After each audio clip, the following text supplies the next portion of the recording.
السلام علیکم ورحمۃ اللہ وبرکاتہ۔ ڈیئر اسٹوڈینٹس، کیسے ہیں آپ سب لوگ؟ امید ہے کہ آپ سب ایمان اور صحت کی سلامتی کے ساتھ ہوں گے۔ اللہ تعالیٰ آپ سب کو دنیا اور آخرت کی تمام بھلائیاں عطا فرمائے اور دنیا اور آخرت کی تمام پریشانیوں سے محفوظ فرمائے۔ ہمارا آج کا لیکچر حدیث نمبر 9 پر مشتمل ہے۔ اعوذ باللہ من الشیطان الرجیم، بسم اللہ الرحمن الرحیم۔ عن ابی ہریرہ رضی اللہ تعالی عنہ، حضرت ابو ہریرہ رضی اللہ تعالی عنہ سے روایت ہے، قال کہا، قال رسول اللہ صلی اللہ علیہ وسلم، رسول اللہ صلی اللہ علیہ وسلم نے فرمایا، اذا نظر، جب دیکھے، احدکم، تم میں سے کوئی شخص، الی طرف، من فضل، جس سے برتری دی گئی ہے، علیہ، اس پر، فی المال، مال میں، والخلق، اور شکل و صورت میں، فلینظروا، تو پس چاہیے کہ وہ دیکھے، الی طرف، من ہوا، اس شخص کی طرف، اسفلا، جو کمتر ہے، منہ، اس سے، ممن، جس پر، فضلا، فضیلت دی گئی ہے، علیہ، اوپر اس کے۔ حضرت ابو ہریرہ رضی اللہ تعالیٰ عنہ سے روایت ہے کہ رسول اللہ صلی اللہ علیہ وسلم نے فرمایا، جب تم میں سے کوئی شخص کسی ایسے شخص کو دیکھے جس کو مال اور شکل و صورت میں تم پر فضیلت و برتری دی گئی ہے، تو تمہیں چاہیے کہ تم اس شخص کی طرف دیکھو جو ان دونوں چیزوں میں، یعنی خوبصورتی اور مال و دولت میں، تم سے کمتر ہے۔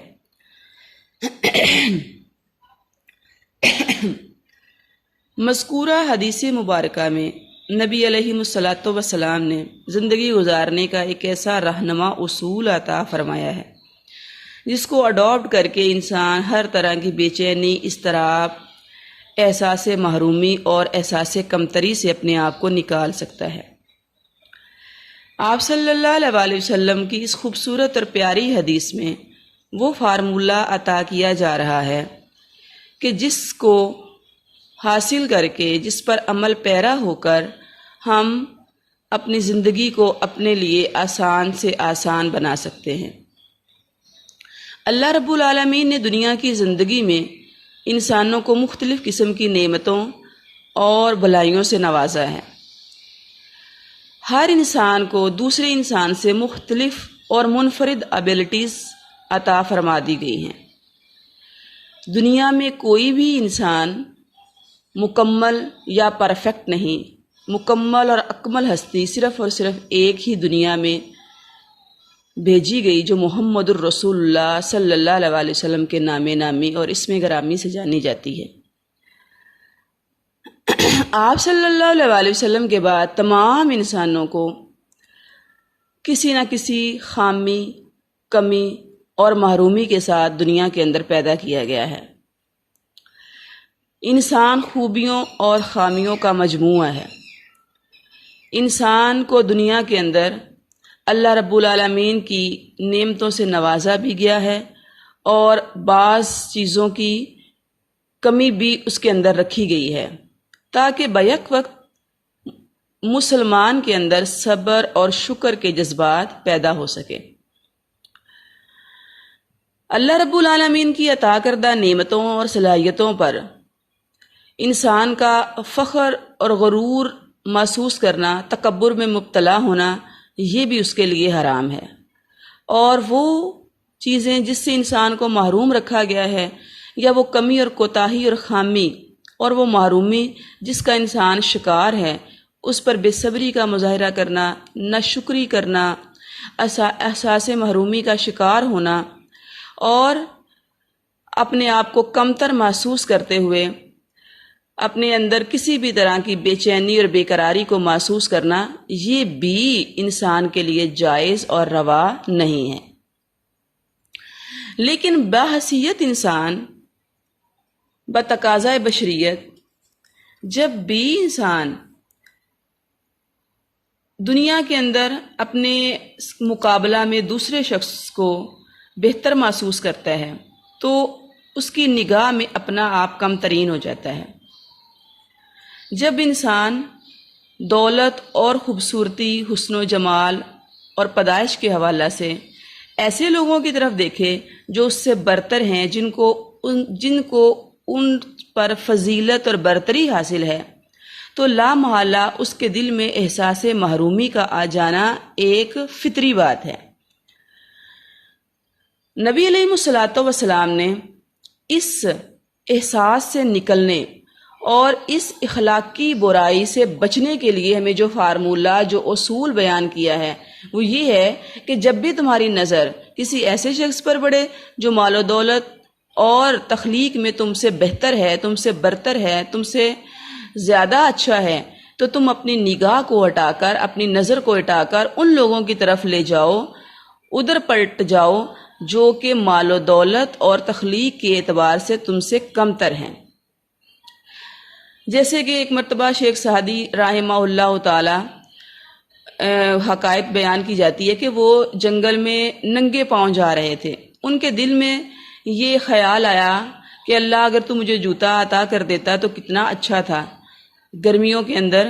دوپہر میں تپتی زمین پر ننگے پاؤں چلنے سے ان کے دل میں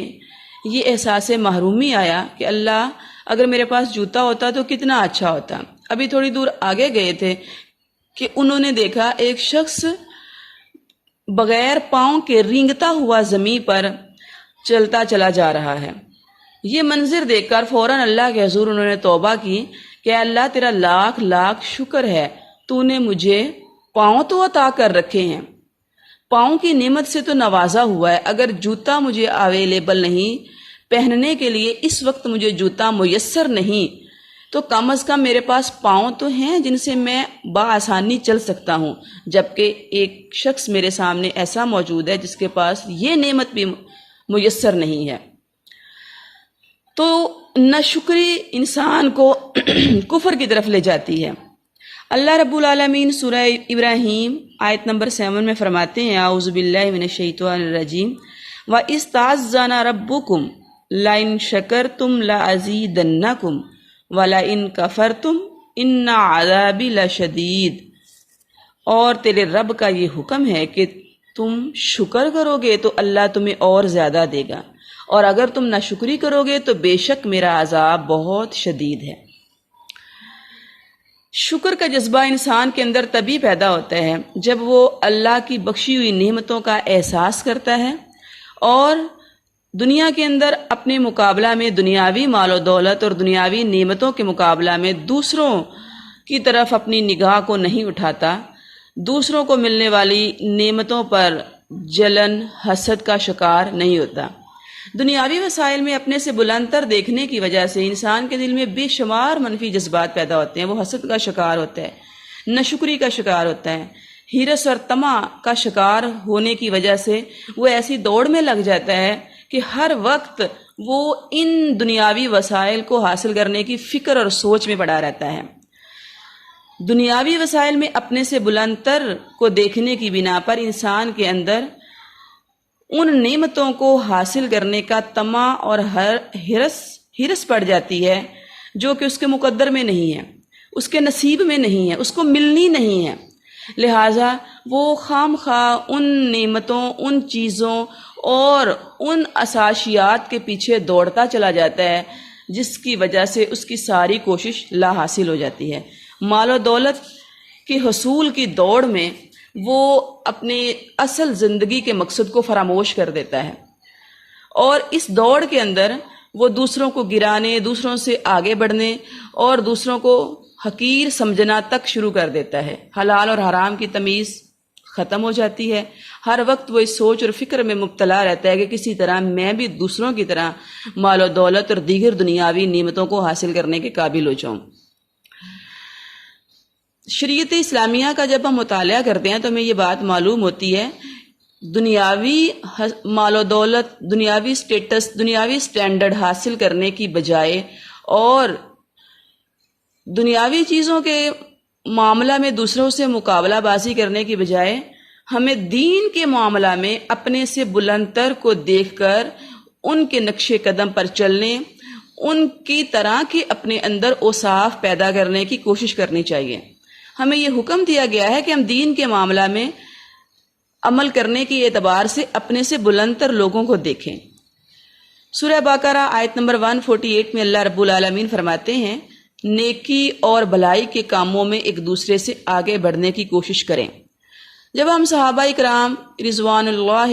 مجمعین کی زندگیوں کا مطالعہ کرتے ہیں تو ہمیں بے شمار ایسے واقعات ملتے ہیں جو ہمارے لیے مشعل راہ ہیں کہ ان لوگوں نے کس طرح نیکی کے اندر ایک دوسرے سے مقابلہ بازی کی اور کس طرح نیکی کے کاموں میں وہ بڑھ چڑھ کر حصہ لیا کرتے تھے۔ ایک مرتبہ غریب صحابہ اکرام نبی علیہ السلام کی مجلس میں حاضر ہوتے ہیں اور فرماتے ہیں، یا رسول اللہ صلی اللہ علیہ وسلم، ایک پریشانی لاحق ہے، ایک مسئلہ ہو رہا ہے۔ ہم لوگ بھی امیر لوگوں کی طرح نمازیں پڑھتے ہیں، روزے رکھتے ہیں، ذکر اذکار کرتے ہیں اللہ کے نبی، لیکن ایک معاملہ میں ہمارے امیر ساتھی، ہمارے امیر دوست، امیر مسلمان ہم سے نیکی کی دوڑ میں، نیکی کمانے میں آگے نکل گئے ہیں۔ اللہ کے نبی وہ مال کی فراوانی رکھتے ہیں، اللہ کے راستے میں خرچ کر کے، صدقہ اور خیرات کر کے وہ نیکیاں کمانے اور ثواب حاصل کرنے، اللہ کی رضا اور خوشنودی کو پانے میں ہم سے آگے نکل گئے ہیں۔ ہمیں بھی کوئی فارمولہ بتا دیجئے، ہمیں بھی کوئی ایسا طریقہ بتا دیجئے کہ ہم وہ عمل کریں اور اپنے ان دوستوں کے ساتھ نیکی کی دوڑ میں ان کے برابر آ جائیں۔ آپ صلی اللہ علیہ وسلم نے غریب صحابہ اکرام کو امیر صحابہ کے مقابلہ میں نیکیاں حاصل کرنے کے لیے یہ وظیفہ بتایا کہ تم 5 نمازوں کے بعد، 5 نمازوں کے بعد، فرضوں کے بعد 33 مرتبہ سبحان اللہ، 33 مرتبہ الحمدللہ، 33 مرتبہ اللہ اکبر اور 34ویں مرتبہ اللہ اکبر میں 34ویں مرتبہ لا الہ الا اللہ وحدہ لا شریک لہ لہ الملک ولہ الحمد وہو علی کل شیء قدیر، یہ پڑھنا شروع کر دو۔ جب تم یہ عمل کرو گے تو تمہارے نامہ اعمال میں بھی امیر لوگوں کی طرح، صاحب استطاعت لوگوں کی طرح صدقہ خیرات کا ثواب لکھ دیا جائے گا اور تم بھی نیکیاں کمانے میں ان کے برابر آ جاؤ گے۔ یہ بات سن کر غریب صحابہ کرام پر خوشی کی لہر دوڑ گئی، وہ خوشی خوشی لوٹے اور یہ عمل شروع کر دیا۔ کچھ دنوں کے بعد امراء کو بھی اس بات کا پتہ چل گیا اور انہوں نے صدقہ خیرات کرنے کے ساتھ ساتھ اس عمل کو بھی اختیار کر لیا۔ نمازوں کے بعد غریب صحابہ کی طرح انہوں نے اس عمل کو بھی اختیار کر لیا۔ جب غریب صحابہ کو پھر یہ اطلاع ملتی ہے کہ اس ذکر کا یہ عمل جو ہم نے اپنے لیے صدقہ کے مترادف اللہ کے نبی صلی اللہ علیہ وسلم سے لیا تھا، تو یہ تو ان لوگوں نے بھی سٹارٹ کر دیا۔ اٹ مینس کہ یہ اب پھر نیکی کمانے میں، اللہ کو راضی کرنے میں، نیکیوں کی دوڑ میں ہم سے آگے چلے گئے ہیں۔ تو وہ پھر اپنا مسئلہ لے کر، پریشانی لے کر اللہ کے نبی صلی اللہ علیہ وسلم کی خدمت میں حاضر ہوتے ہیں اور فرماتے ہیں، اللہ کے نبی اب کیا کریں؟ اب تو وہ لوگ جو صدقہ خیرات کر رہے ہیں وہ یہ کام کر کے پھر ہم سے نیکیاں کمانے میں آگے چلے گئے ہیں۔ تو آپ صلی اللہ علیہ وسلم مسکرا دی اور فرمایا، یہ تو اللہ کا انعام ہے، اللہ کا کرم ہے، اللہ جس کو جتنا چاہتا ہے نوازتا ہے۔ تو بہرحال دنیا کی زندگی میں اگر مقابلہ کرنا ہے تو نیکی کمانے میں کرنا ہے، اگر مقابلہ کرنا ہے تو پھر اللہ کی رضا کو حاصل کرنے کے لیے کرنا ہے۔ ہم نے یہ دیکھنا ہے فلاں نے آج 5 نمازیں پڑھی ہیں تو کیا میری کوئی نماز مس تو نہیں ہوگی؟ میری فلاں دوست ڈیلی قرآن مجید کا 1 پارہ پڑھتی ہے تو میں کتنی تلاوت کرتی ہوں، کیا میں تلاوت کرنے میں اس سے پیچھے تو نہیں رہے گی؟ میری فلاں دوست اللہ کے احکامات پر عمل پیرا ہو کر اللہ کی رضا اور خوشنودی کو حاصل کر رہی ہے، تو میں کہیں ان نیک اعمال کے کرنے میں ان سے پیچھے تو نہیں رہے گی؟ آئیے آج ہم اپنا جائزہ لیں، محاسبہ کریں، ہم اپنے روٹین کے معاملات کو چیک کریں، ہم دیکھیں کہ ہم کن چیزوں کے معاملہ میں دوسروں کے ساتھ مقابلہ بازی کر رہے ہیں، کن چیزوں کو اختیار کرنے کی کوشش کر رہے ہیں، کن نعمتوں کو حاصل کرنے کے پیچھے لگے ہوئے ہیں۔ دنیا کا مال و دولت، جیسا کہ پیچھے بھی ہم نے پڑھا، دنیا کی نعمتیں، دنیا میں عطا کردہ جو صلاحیتیں ہیں اللہ رب العالمین نے وہ جس شخص کو عطا کر دی ہیں وہ اسی کے پاس رہنی ہے، وہ کسی سے چھینی نہیں جا سکتی۔ دنیا کا مال و دولت اور دنیا کی اساسیات جو انسان کے مقدر میں ہیں وہی اس کو مل کر رہنی۔ ہاں کوئی چیز کمائی جا سکتی ہے، کسی چیز کو حاصل کیا جا سکتا ہے، کسی کے لیے ایفرٹ اور محنت کی جا سکتی ہے، تو وہ اخلاق حسنہ ہیں، وہ نیک اعمال ہیں، وہ اللہ اور اس کے رسول کی اطاعت اور فرما برداری ہے، وہ اللہ رب العالمین کی خوشنودی کو حاصل کرنا ہے۔ اس کے لیے ہم محنت کریں گے، ایفرٹ کریں گے تو ہمیں ضرور یہ سب کچھ عطا کر دیا جائے گا۔ لیس الانسان الا ما سعى، ہم کوشش کریں گے، محنت کریں گے نیکیوں کی دوڑ میں آگے بڑھنے کی، تو اللہ رب العالمین کی رضا اور خوشنودی حاصل ہوگی۔ دین کے معاملہ میں ہمیشہ اللہ کے ان بندوں پر نظر رکھنی چاہیے جو کہ دین میں ہم سے فائق اور بالا تر ہیں، ان کی پیروی اختیار کرنی چاہیے، اور دنیا کے معاملہ میں ہمیشہ غریبوں، مسکین اور خستہ حال بندوں پر نظر رکھنی چاہیے جو دنیاوی حیثیت میں ہم سے کم تر ہیں، تاکہ اللہ کا شکر بجا لانے کا جذبہ ہمارے اندر پیدا ہو، اللہ کے ہاں صابر اور شاکر لوگوں میں ہمیں شمار کیا جائے۔ اگر کسی کی یہ حالت ہے کہ وہ دین کے معاملہ میں تو ہمیشہ اپنے سے ادنا درجے کے لوگوں کو دیکھے اور دنیا کے معاملہ میں اپنے سے بالا تر لوگوں پر نظر رکھے، تو جو دنیاوی نعمتیں اسے ملی ہوتی ہیں ان پر وہ شکر نہیں کرتا، اور جو دنیاوی نعمتیں نہیں ملی ہوتی ان پر افسوس اور رنج کا شکار رہتا ہے، اللہ کے ہاں صابر اور شاکر نہیں گردانا جاتا۔ ہر وقت دل کے اندر احساس ناشکری، افسوس اور رنج کا یہ جذبہ جو ہے وہ اسے مستقل بے چینی اور بے قراری کا شکار رکھتا ہے۔ اللہ کے نبی صلی اللہ علیہ وسلم خود بھی یہ دعا کیا کرتے تھے کہ اللہ مجھے مسکینوں میں زندہ رکھنا، مجھے مسکینوں میں موت عطا فرمانا، اور کل قیامت کے دن مجھے مسکینوں میں سے دوبارہ اٹھا کر جنت میں داخل فرمانا۔ ایکچولی یہ آپ صلی اللہ علیہ وسلم کا عمل ہمارے لیے ہے۔ آپ صلی اللہ علیہ وسلم کا یہ فرمان ہے کہ غریب اور مسکین آدمی قیامت کے دن حساب کتاب کے حوالہ سے امیر آدمی کے مقابلہ میں بہت جلدی، بہت پہلے جنت میں داخل کر دیا جائے گا۔ امیر آدمی تو اپنی دولت، اپنے مال کے بارے میں اللہ کے سامنے جواب دہ ہوگا، کیونکہ اللہ رب العالمین نے قیامت کے دن یہ پوچھنا ہے مال کمایا کہاں سے اور خرچ کہاں کیا۔ مال کے بارے میں 2 سوال کیے جائیں گے، حاصل کیسے کیا تھا، حلال طریقے سے کیا تھا یا حرام طریقے سے کیا تھا، کسی کا حق مارا تھا، کسی کا مال چھینا تھا، یا جائز طریقے سے یہ مال حاصل کیا تھا، اور پھر اگر حلال کی کمائی ہے تو ان کو خرچ کس طرح کیا ہے، اللہ رب العالمین کے بتائے ہوئے اصولوں کے مطابق خرچ کیا ہے، اسراف اور فضول خرچی سے خود کو بچایا ہے، جائز اور حلال کاموں پر خرچ کیا ہے یا ناجائز اور حرام کاموں پر خرچ کیا ہے۔ ایک ایک پائی کا انسان کو قیامت کے دن اللہ کے سامنے جواب دہ ہونا ہوگا۔ تو امیر لوگ وہاں حساب کتاب میں پھنسے ہوں گے، اللہ کے سامنے جواب دے رہے ہوں گے۔ غریب اور مسکین جس کی روٹی دنیا میں پوری نہیں ہوتی، جس نے جتنا کمایا اور بس اس کو اپنی بنیادی ضروریات پر خرچ کر لیا، اسے جوڑنے اور دیگر چیزوں پر خرچ کرنے، اسراف کرنے کا موقع نہیں ملا، اس کو اس طرح کی جواب دہی کا قیامت کے دن اللہ کے سامنے نہیں یہ سامنا کرنا پڑے گا، لہٰذا وہ امراء کے مقابلہ میں بہت جلد جنت کے اندر داخل کر دیا جائے گا۔ اسی لیے اللہ کے نبی صلی اللہ علیہ وسلم یہ دعا فرمایا کرتے تھے کہ اللہ مجھے مسکینوں میں زندہ رکھنا، مسکینوں میں موت عطا فرمانا، اور کل قیامت کے دن مجھے مسکینوں میں ہی اٹھانا کہ مسکین بہت جلد امراء کے مقابلہ میں جنت میں داخل کر دیا جائے گا۔ نبی کریم صلی اللہ علیہ وسلم کا یہ اصول، دنیا کے معاملے میں تم اس شخص کو دیکھو جس کے پاس نعمتیں کم ہیں، اس سے احساس مندی اور شکر کے جذبات پیدا ہوتے ہیں، اور دین کے معاملہ میں اس شخص کو دیکھو جو تم سے بہتر ہے، اس سے ہمارے اندر رشک کا جذبہ پیدا ہوگا اور ہمارا دین کا معاملہ بہتر سے بہتر ہوتا چلا جائے گا۔ اللہ رب العالمین ہمارے اندر صبر اور شکر کی صفات پیدا فرمائے، ہمیں ناشکری اور بے صبری سے محفوظ فرمائے۔ اللہ رب العالمین ہمیں دین کے معاملہ میں دوسروں کے ساتھ مقابلہ بازی کرنے اور دوسروں سے آگے بڑھنے کی توفیق عطا فرمائے، اور دنیا کے معاملہ میں جو کچھ بھی اللہ نے ہمیں دے رکھا ہے اس معاملہ میں قناعت اختیار کرنے کی توفیق عطا فرمائے۔ وما توفیقی الا باللہ علیہ توکلت و الیہ انیب۔